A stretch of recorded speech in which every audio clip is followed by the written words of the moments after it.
नमस्कार दोस्तों, मैं हूं अमरजीत सिंह और आप सभी का स्वागत है आपके अपने चैनल स्टनिंग मैथ्स में।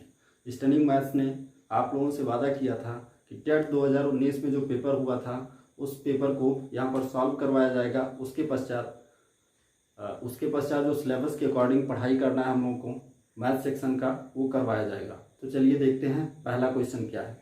पहला क्वेश्चन आपका है, जैसा कि आपको स्क्रीन पर शो कर रहा होगा, पहला क्वेश्चन हमारा है किसी आयताकार खेत का विकर्ण 17 मीटर है तथा परिमाप 46 मीटर है, तो खेत का क्षेत्रफल होगा। तो सबसे पहले हम लोग क्या करते हैं, एक आयताकार खेत बना लेते हैं।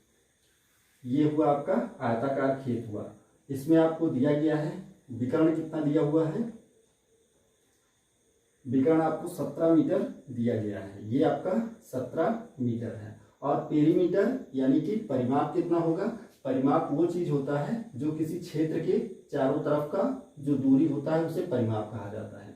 तो परिमाप आपका दिया है, परिमाप यानी कि पेरीमीटर 46 मीटर दिया है। अब इसके लिए एक सूत्र होता है, सूत्र को हम लोग को याद रखना जरूरी है।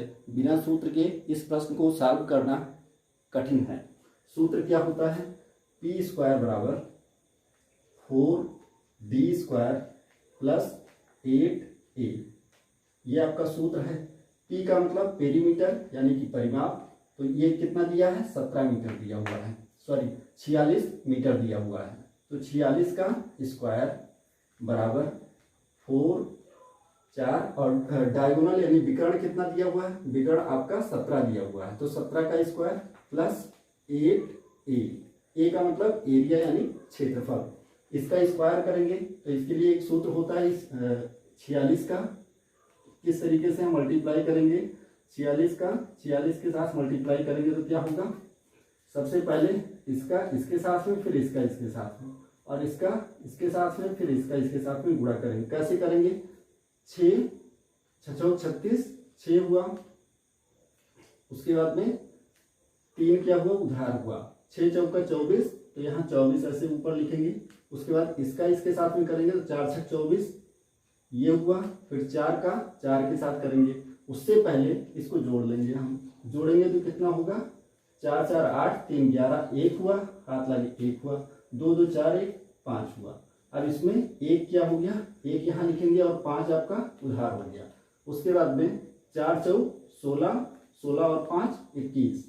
इस तरीके से ही गुणा करने से हम बच जाते हैं, जो हमारा पारंपरिक तरीका है। जब आप लोग इसको सीख जाएंगे तो बहुत ही आसानी होगी। उसके बाद में 2116 इसका क्या हो गया, आपका स्क्वायर हो गया। उसके बाद में 4 गुणे 17 का स्क्वायर क्या होगा, 289 होगा, प्लस 8 गुणे ए हो जाएगा। अब इसको जब हम सॉल्व करेंगे तो 2116 माइनस इसको जब गुणा करेंगे तो कितना होगा, 4 9 36, 3 उधार हो गया, 4 8 32 और 3 35, 5 हुआ, 3 उधार हुआ, 4 3 8 3 11 हुआ, और इधर क्या हो गया, 8a हो गया।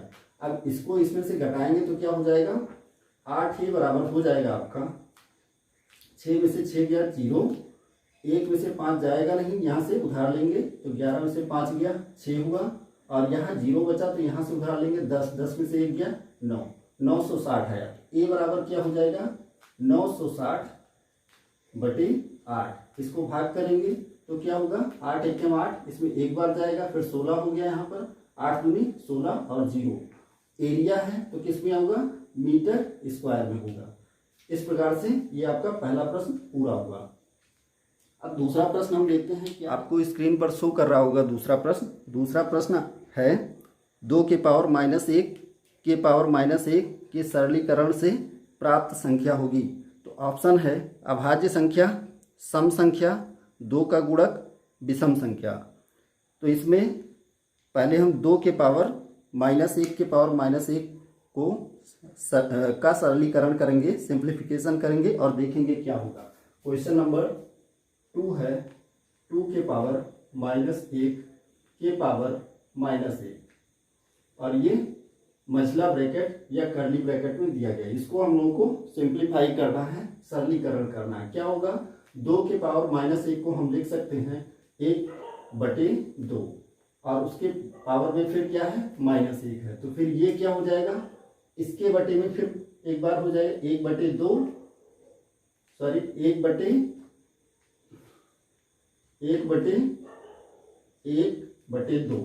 ये होगा माइनस से ये हो जाएगा। अब इसका जब क्रॉस मल्टीप्लाई होगा या फिर आप कह सकते हैं इसमें पलट जाएगा, अगले स्टेप में पलटेगा तो क्या होगा 1/1 गुणे 2 हो जाएगा। इस प्रकार से आंसर जो आया हमारा 2 आया। अब इसमें ऑप्शन आपका दिया गया है कि क्या ये अभाज्य संख्या है, तो निश्चित ही 2 जो है सबसे छोटी अभाज्य संख्या है और साथ में सम अभाज्य संख्या भी है। तो इसमें आपका पहला ऑप्शन जो है ए नंबर वो भी सही हुआ, अभाज्य संख्या। उसके बाद में जो बी है सम संख्या, तो 2 जो है सम संख्या भी है। उसके बाद तीसरा ऑप्शन जो दिया है 2 का गुणज या गुणक, तो 2 का गुणक भी है। उसके बाद डी ऑप्शन है ऑड नंबर मतलब विषम संख्या, तो ये विषम संख्या नहीं है। इस प्रकार से ऑप्शन आपका कौन कौन सा सही हुआ, ए सही हुआ, बी सही हुआ, सी हुआ। तो ऑप्शन इसमें कौन सा होगा, डी वाला ऑप्शन आपका सही हो जाएगा। उसके बाद में हम तीसरा क्वेश्चन देखते हैं। आप लोगों को स्क्रीन पर शो कर रहा होगा, आप लोग इसे अच्छे से देखिए और पढ़िए। क्वेश्चन नंबर तीसरा है, निम्नलिखित में से कौन सा कथन सही है। ऑप्शन ए है सबसे छोटी अभाज्य संख्या 1 है। ऑप्शन बी है एक भाज्य संख्या विषम हो सकती है। और ऑप्शन सी है कोई सम अभाज्य संख्या नहीं है। ऑप्शन डी है 2 अभाज्य संख्याओं का योगफल सदैव अभाज्य संख्या है। तो इसमें सबसे पहले हम ऑप्शन ए को लेते हैं, सबसे छोटी अभाज्य संख्या 1 है। मित्रों सबसे छोटी अभाज्य संख्या 1 नहीं है, सबसे छोटी अभाज्य संख्या 2 है। क्या है, 2 है। अब अभाज्य संख्या होता क्या है, यदि इस प्रश्न का जवाब हमको पता है तो ये प्रश्न बहुत ही आसान हो जाता है। अभाज्य संख्याएं वो संख्याएं होती हैं जो स्वयं और 1 के अलावा अन्य किसी भी संख्या से विभाजित नहीं होती है, डिविजिबल नहीं होती है, तो वो अभाज्य संख्या कहलाती है। इस प्रकार से 2 1 से कट रहा है और स्वयं से कट रहा है, तो वो क्या हुआ, अभाज्य संख्या हुआ। इसके साथ ही 2 सम अभाज्य संख्या भी है, इस चीज को भी हम लोगों को ध्यान में रखना होगा। अब आपसे 1 से 100 के बीच में कितनी अभाज्य संख्याएं हैं, या 1 से 1000 के बीच में कितनी अभाज्य संख्याएं हैं, उसका हमको ध्यान रखना होगा, क्योंकि इस प्रकार के प्रश्न आजकल टीईटी में पूछे जा रहे हैं। तो इसमें आपका सबसे छोटी अभाज्य संख्या 1 है, यह ऑप्शन गलत हो गया। दूसरा ऑप्शन है एक भाज्य संख्या विषम हो सकती है। तो एक भाज्य संख्या विषम निश्चित ही हो सकती है, जैसे कि 9 क्या हुआ, ये भाज्य संख्या, ये 3 से डिविजिबल है और ये विषम भी है। तो इस प्रकार से आपका क्या हुआ, ये कथन, ये बी वाला ऑप्शन सही लग रहा है। उसके बाद सी क्या है, कोई सम अभाज्य संख्या नहीं है। तो ये जो 2 हमने बताया है, 2 सम भी है ये, और अभाज्य भी है। तो ये क्या हुआ, ये आपका गलत हो गया, क्योंकि ये है, ठीक है, सॉरी ये कह रहा है कोई सम अभाज्य संख्या नहीं है, तो ये क्या हुआ, गलत हो गया। उसके बाद डी ऑप्शन क्या है, 2 अभाज्य संख्याओं का योगफल सदैव अभाज्य संख्या होता है। तो 2 अभाज्य संख्याओं का योगफल सदैव अभाज्य संख्या नहीं होता है। कुछ केसेज में हो सकता है लेकिन कुछ केसेज में नहीं होगा। सदैव की बात किया गया है, इसलिए ये बी ऑप्शन आपका गलत हो जाएगा। इस प्रकार से जो ऑप्शन बी है आपका, एक भाज्य संख्या सदैव विषम हो सकता है, यह ऑप्शन सही होगा। नंबर 4 आपको स्क्रीन पर शो कर रहा होगा। क्वेश्चन नंबर 4 हम लोग अच्छे से पढ़ते हैं। एक बहुभुज के अंतः एवं बाह्य कोणों का अंतर 60 डिग्री है, तो बहुभुज में भुजाओं की संख्या है। अब आपको बहुभुज के अंतः कोणों का, बहुभुज का जो अंतः कोण होता है उसके लिए सूत्र होता है, बहुभुज का अंतः कोण कितना होता है, अंतः कोण होता है n-2 इंटू 180/n।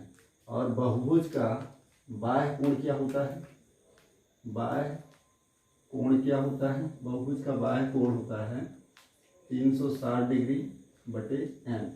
n क्या है, n बराबर भुजाओं की या भुजाओं की संख्या, n बराबर भुजाओं की संख्या। तो ये क्या हो गया। अब इसमें आपको प्रश्न में बताया गया कि अंतः कोण और बाह्य कोण का जो अंतर है वो 60 डिग्री है। तो हम लोग क्या करेंगे, अंतः कोण में से बाह्य कोण को घटा देंगे। तो n-2 इंटू 180 डिग्री बटे n-360 डिग्री बटे n बराबर 60 डिग्री। ये प्रश्न में आपको दिया गया है। अब इसमें क्या होगा, 180 n हो जाएगा, जब यहाँ मल्टीप्लाई करेंगे गुणा करेंगे तो 180 n माइनस और इसका गुणा करेंगे तो क्या होगा 360 और ये माइनस हो गया, इधर भी 360 होगा और नीचे क्या हो जाएगा n हो जाएगा बराबर 60। अब यहाँ 180 n है और यहाँ 360 ये क्या होगा जुड़ जाएगा, इसका सम हो जाएगा तो 180 n माइनस 720 हो जाएगा। ये 0 0 0 पर 6 6 12 1 बचा 3 3 6 1 7 और इसके साथ गुणा हो जाएगा तो क्या हो जाएगा 60 n हो जाएगा। ये आपका हो गया। उसके बाद में क्या होगा, यहाँ पर अगले स्टेप में हो जाएगा 180 n माइनस 60 n बराबर 720। ये इक्वल बराबर के इधर आएगा तो माइनस हो जाएगा और ये माइनस वाला माइनस 720 इधर जाएगा तो प्लस में हो जाएगा। अब इसमें से इसको हम घटा देंगे 180 n में से 60 n को, तो क्या बचेगा 120 n बचेगा बराबर हो जाएगा 720। ये 0 से 0 कट जाएगा और n बराबर क्या होगा 72 बटे 12।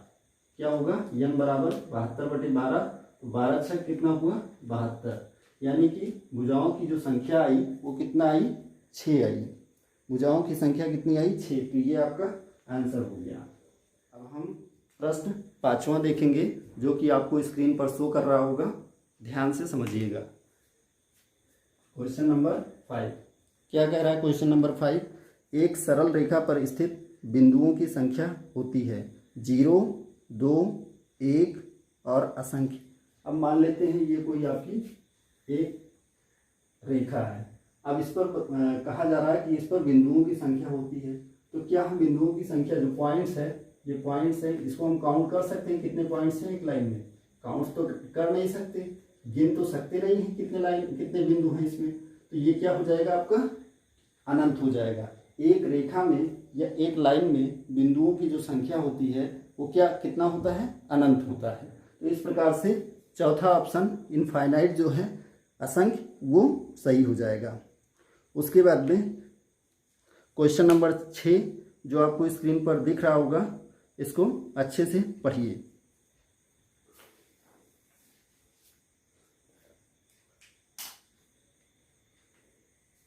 क्वेश्चन नंबर 6 है, एक पाइथागोरस त्रिक ज्ञात कीजिए जिसकी सबसे छोटी संख्या 8 है। अब इसमें ऑप्शन है 8, 15, 17, 8, 9, 10, 8, 64, 512, 6, 8 और 10। अब पाइथागोरस त्रिक क्या होता है, छोटी दो संख्याओं के वर्गों का योग, छोटी दो संख्याओं के वर्गों का योग तीसरी संख्या के वर्ग के बराबर होता है। तो सबसे पहला ऑप्शन हम लोग लेकर के चेक करते हैं 8, 15 और 17 को लेकर के। 8, 15 और 17 जैसा कि आप लोग देख रहे हैं क्वेश्चन में बताया गया है कि जिसकी सबसे छोटी संख्या 8 है। तो चौथा ऑप्शन तो वैसे भी हट जा रहा है क्योंकि इसमें सबसे छोटी संख्या 6 है, तो ये तो होगा नहीं, एकदम क्लियर हो गया। अब बचे 3 ऑप्शन, इसमें तीनों में पहला जो संख्या है, पहला जो नंबर है वो 8 दिया गया है। तो इसको लेकर के हम लोग चेक करेंगे, इसका स्क्वायर करेंगे तो कितना होगा 8 का स्क्वायर प्लस 15 का स्क्वायर बराबर 17 का स्क्वायर। दो छोटी संख्याओं के वर्गों का योग तीसरी बड़ी संख्या के वर्ग के बराबर होता है। तो ये क्या हो जाएगा 8 का स्क्वायर कितना होगा 64 होगा प्लस 15 का स्क्वायर क्या होगा 225 होगा बराबर 289। 17 का स्क्वायर 289। तो 5 और 4 कितना हुआ 9 हुआ, 6 और 2 8 हुआ और 2 हुआ। इस प्रकार हम देख रहे हैं कि पहले ही ऑप्शन में 8, 15 और 17 को लेकर के ही जो त्रिक नियम है पाइथागोरस प्रमेय वो क्या हो रहा है फॉलो हो रहा है। तो इस प्रकार से ये पहला ही ऑप्शन क्या हो जाएगा आपका सही हो जाएगा और सारे ऑप्शन चेक करने की ज़रूरत ही नहीं है। लेकिन यदि आपको पाइथागोरस प्रमेय या पाइथागोरस त्रिक जो है ट्रिपलेट इसको बनाना नहीं आता है तो आप सारे ऑप्शन चेक करेंगे या फिर उसी में खोए रहेंगे तो आपका समय भी नष्ट होगा और आप भटक भी जाएंगे। उसके बाद में अब छठा क्वेश्चन हम लोग देखेंगे। छठा क्वेश्चन क्या है? छठा क्वेश्चन कह रहा है find the value of z for which the number 417 z8 is divisible by 9। z का मान ज्ञात कीजिए यदि संख्या 417 z8 9 से विभाज्य हो। ऑप्शन है 6, 7, 9 और 3। तो इसको देखते हैं हम लोग किस प्रकार करेंगे। ये क्वेश्चन नंबर आपका 7 है। इसमें क्या कह रहा है? संख्या कौन सी दी गई है? 417 Z8 यही संख्या है 417 Z8 और विभाजित किससे करना है? 9 से। 9 से इसको भाग करना है। अब मैं आपको बता दूं डिविजिबिलिटी रूल में विभाज्यता के नियम में 3 का और 9 का जो विभाज्यता रूल है वो समान है। इसमें क्या होता है कि सभी संख्याओं का योग यदि 9 से विभाजित होता है तो वो पूरी संख्या भी 9 से विभाजित हो जाएगी। जैसे इन सब का हम लोग क्या करेंगे? सम करेंगे, जोड़ेंगे तो 4 और 1 ऐसे करके हम कर सकते हैं। 4 + 1 + 7 + z + 8/9 सारी संख्याओं को जोड़ लेंगे। 4 1 5 हुआ, 7 5 12, 12 8 20। तो क्या हुआ? 20 + z/9। तो 9 दूनी तो 18 हो रहा है, इसमें 2 बच रहा है। अब इसमें कौन सी संख्या जोड़ दी जाए कि 9 से ये पूरी संख्या पूरी तरह से विभाजित हो जाए? तो इस प्रकार हम देख रहे हैं कि 9 दूनी 18, 9 3 27 हो रहा है। तो 20 में अगर 7 को हम जोड़ देंगे, 20 में 7 को जोड़ देंगे तो वो क्या हो जाएगा? यहाँ पर क्या हो जाएगा? 7 हो जाएगा तो 27 हो जाएगा। और 27 पूरी तरह से क्या है? 9 से विभाज्य है। 9 3 27। ठीक है। तो यहाँ पर जो संख्या होगी z के स्थान पर जो संख्या होगी वो कौन सी संख्या होगी? z के स्थान पर जो संख्या होगी वो क्या होगी? 7 होगा। इस प्रकार से ऑप्शन में 7 दिया होगा। हाँ, ऑप्शन में 7 दिया हुआ है तो ये क्या हो जाएगा? यही 7 बराबर 2 के पावर a 3 के पावर b गुणे 5 के पावर c। तो 3 के पावर a गुणे 2 के पावर -b गुणे 5 के पावर -c का मान ज्ञात कीजिए। ऑप्शन है 0, 81/40, 37/39 और 1/d। तो सबसे पहले हम क्वेश्चन को नोट कर लेते हैं। क्या है? 2160 बराबर 2 के पावर a गुणे 3 के पावर b गुणे 5 के पावर c। ये आपको क्वेश्चन में दिया गया है। क्वेश्चन क्या है? 2 के पावर a 3 के पावर b 5 के पावर c। और आपको बताना क्या है? बताना है 2 के पावर a क्या बताना है? 3 के पावर a है। 3 to the power a cross 2 to the power -b cross 5 to the power -c। ये आपको क्वेश्चन में दिया गया है। ये आपको फाइंड करना है। 5 to the power -c ये आपको क्या करना है? फाइंड करना है, निकालना है। तो क्या करेंगे? 2160 का हम सबसे पहले गुणनखंड कर लेंगे। तो ये क्या होगा? 2 से 2 कम 2, 1 छोटा है तो क्या होगा? यहाँ पर 0 लग जाएगा। अब ये 2 डिजिट में जाएगा। 2 8 16 0 हुआ। उसके बाद में 2 5 10, 2 4 8 0 हुआ। फिर 2 से ले जाएंगे, 2 दूनी 4, 2 7 14 0 हुआ। फिर 2 से जाएगा, 2 1 कम 2, 2 3 6, 1 बचा 10 हुआ, 2 5 10। उसके बाद में 3 से 3 4 12, 1 बचा 15 हुआ, 3 5 15। 3 से 3 1 कम 3, 3 5 15। फिर जाएगा 3 5 15 और 5 1 5 हुआ। तो यहाँ पर 2 के पावर कितना बन रहा है? 2 के पावर आपका बन रहा है 4। 2 के पावर कितना बन रहा है? 4। और 3 के पावर 3 बन रहा है। कितना बन रहा है? 3 के पावर 3 और 5 के पावर 1 बन रहा है। इसका जब हमने फैक्टराइजेशन किया, गुणनखंड किया तो ये इतना आया। अब क्या करेंगे? इससे हम तुलना कर देंगे। तो 2 के पावर a गुणे 3 के पावर b गुणे 5 के पावर c दोनों तरफ तुलना करने पर, दोनों तरफ तुलना करने पर तुलना करने पर क्या होगा, इसमें a बराबर 4 निकल करके आएगा। क्या करेंगे हम, तुलना कैसे करेंगे, इसका इसके साथ में करेंगे। तो क्या होगा, a बराबर आपका हो जाएगा 4, इसका इसके साथ में करेंगे तो b बराबर कितना होगा, 3 होगा। और c बराबर क्या हो जाएगा, c बराबर 1 होगा। ये आपका मान निकल करके आया। अब ये मान निकल करके आया, जो वैल्यू निकल करके आई, इस इक्वेशन में जो फाइंड करना है उसमें हम रख देंगे। तो 3 के पावर a है क्रॉस 2 के पावर माइनस b है क्रॉस 5 के पावर माइनस c। अब इसमें ये मान रखेंगे तो 3 के पावर 4 हो जाएगा गुणे 2 के पावर माइनस 3 हो जाएगा और 5 के पावर कितना हो जाएगा, माइनस 1। इसको हम लोग हल कर लेंगे। तो 3 के पावर 4 कितना होता है, 3 त्रिका 9, त्रिक 27, त्रिक 81 हुआ। और ये क्या हो जाएगा, 1/2 के पावर 3 गुणे 1/5। ये क्या हुआ, 81 गुणे 1/2 दूनी 4 दूनी 8 हुआ। और ये 1/5 हुआ। इस प्रकार से हम देख रहे हैं 81 का जब 1 से गुणा होगा तो 81 होगा और नीचे 8 पंचे 40। यही आपका आंसर होगा। 9 नंबर हम लोग देखेंगे। 9 नंबर क्वेश्चन क्या कह रहा है, आपको स्क्रीन पर शो कर रहा होगा, आपको अच्छे से पढ़ना है। 9 नंबर क्वेश्चन है, पार्श्व आकृति द्वारा ज्ञात करें x का मान। तो ये बहुत ही सिंपल है, थोड़ा सा कॉमन सेंस लगाएंगे आसानी से कर सकते हैं। इसमें इस तरह से कुछ एक चित्र बनाया गया है।